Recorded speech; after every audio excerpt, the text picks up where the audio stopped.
Well, hello and welcome. My name is Tasha McCullough.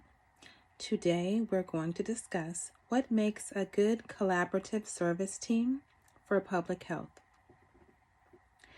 Teams can achieve far more productivity than each of us can do alone. So in today's society, it is very important to be able to work and function as a member of a team. In discussing what makes a good collaborative team for public health, I will be using my service learning project examples to illustrate my points. To begin with, each team member needs to be on the same page. Does everyone that is on the team know what the mission of the agency is?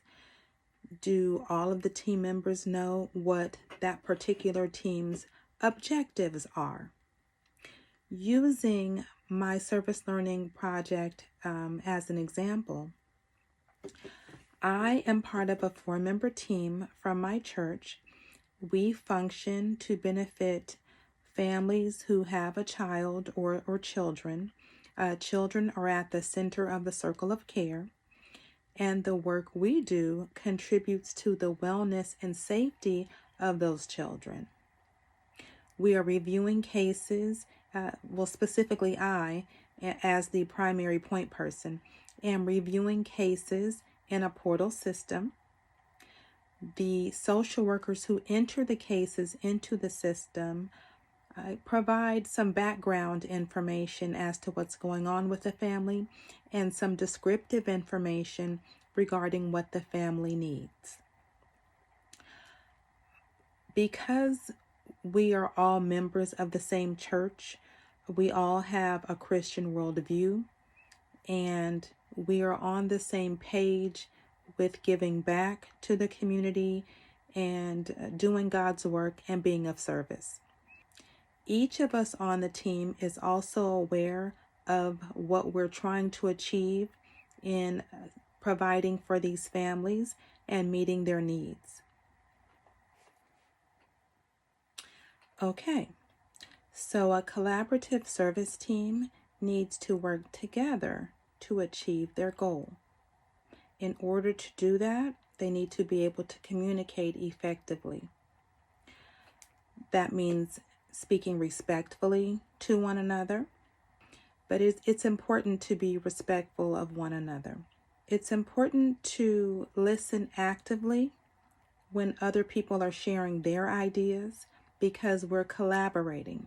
We're sharing ideas, we don't all have all of the answers, so we're coming together and having a meeting of the minds to determine the best way to proceed in some cases. It's beneficial. I find that it's beneficial, and this is true of my team, for different team members to have different areas of expertise. Our team is small, but each of us is a specialist, if you will, in a different area. So our pastor is the best person to provide prayer for the families that we're serving. I also pray with the families since I'm meeting with them.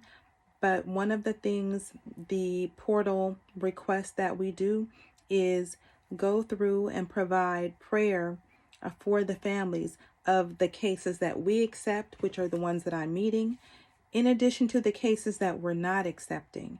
And so what the pastor can do when he has time is he can look at those other cases and provide prayer for those families.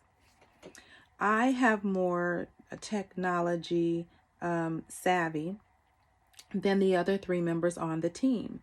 I am the one that's going into the system, reviewing cases, committing to cases, updating cases, and then communicating with social workers so that they can close the cases out. We can commit to the cases, but we don't close them. The social workers close them once we've met the needs of the family. The first lady is our savvy shopper.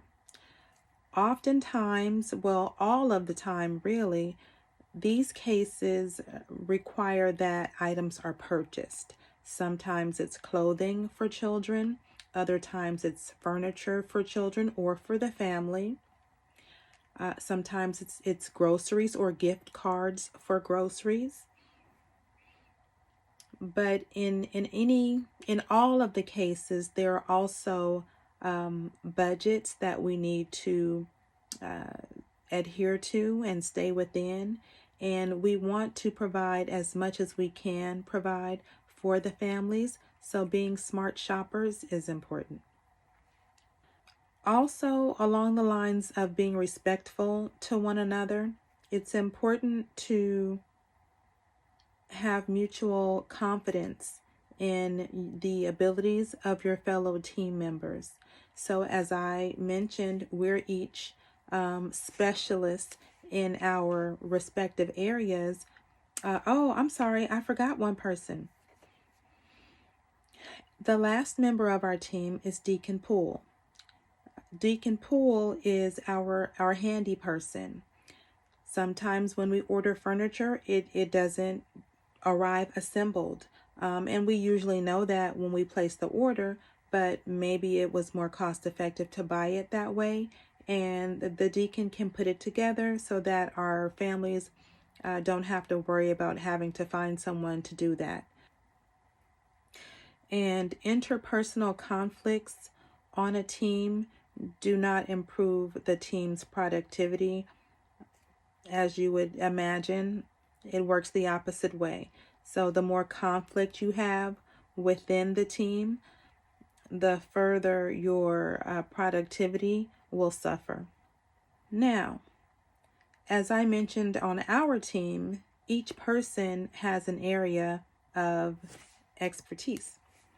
So we have clearly defined roles and responsibilities. That is important so that people on the team are not stepping on one another's toes. A willingness to collaborate with one another and seek help from one another is important to the success of a team.